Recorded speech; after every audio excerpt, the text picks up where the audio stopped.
जब मैं 13 साल का था तब मेरे पिताजी ने एक 2 मंजिला पुराना घर खरीदा जो कि भारत के शहर कोल्हापुर में था।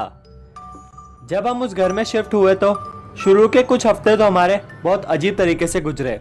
हमारे पड़ोसी हमसे अक्सर पूछा करते थे कि आखिर पूरे शहर में से हमने सिर्फ यही घर क्यों खरीदा। कुछ लोगों ने हमसे कहा कि ये घर जितना जल्दी हो सके खाली कर दो। और तो और मेरे दादाजी भी इस बात से बहुत ज़्यादा नाराज थे क्योंकि उनका कहना था कि ये घर श्रापित है। हालांकि ये घर इतना ज़्यादा पुराना नहीं था। इस घर का पूरा फर्श सिर्फ सीमेंट से बना हुआ था, उस पर टाइल्स नहीं थी और घर की सीढ़ियाँ लकड़ी से बनी हुई थी। ये घर बहुत बड़ा था पर हमको ये घर बहुत सस्ते में मिल गया था। मैं बहुत खुश था क्योंकि घर के पीछे एक छोटा सा बगीचा था। उस बगीचे में कुछ पेड़ पौधे लगे हुए थे। उस घर में हमारा पहला साल बहुत आराम से गुजरा था।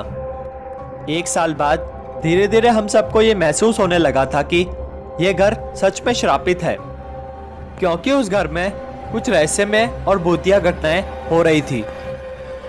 एक दोपहर जब मेरी माँ कपड़े धोकर सुखा रही थी तो वो अचानक से जोर जोर से चिल्लाने लग गई।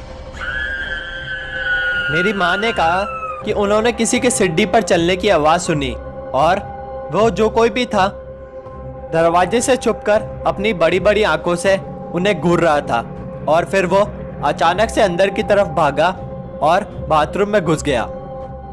फिर जब हम सबने बाथरूम में जाकर देखा तो वहाँ कोई भी नहीं था।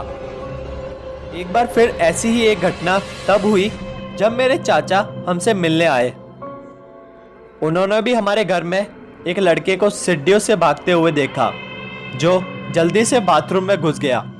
जब कभी भी ये घटना हुई उससे ठीक पहले पूरे घर में किसी बच्चे के हंसने की आवाज़ गूंजने लगती थी और जैसे ही हम बाथरूम में जाकर देखते वहाँ कोई भी नहीं होता था।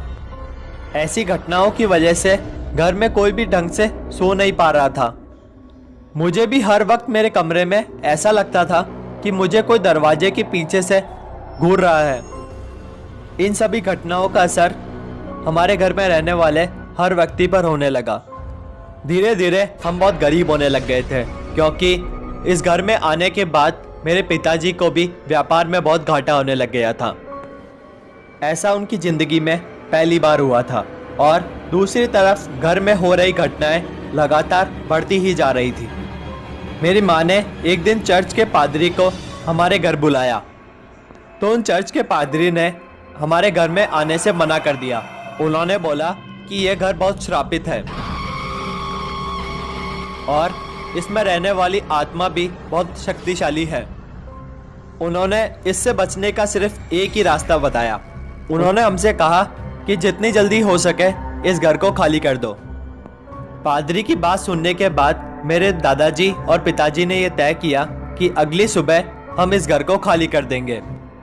पर क्या पता किस कारण मेरे दादाजी की उसी रात रहस्यमय तरीके से मृत्यु हो गई, जिसकी वजह से अगले दिन हम सबको उसी घर में रुकना पड़ा।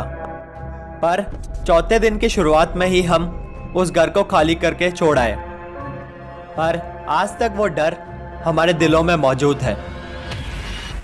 तो दोस्तों, आपको हमारी आज की वीडियो कैसी लगी हमें कमेंट के माध्यम से ज़रूर बताएं। और अगर आपको हमारी आज की वीडियो पसंद आई है तो इसे लाइक करना, शेयर करना ना भूलें। चैनल को सब्सक्राइब करें और बेल आइकन दबाएं ताकि आपको आने वाली वीडियो की जानकारी प्राप्त हो सके। धन्यवाद।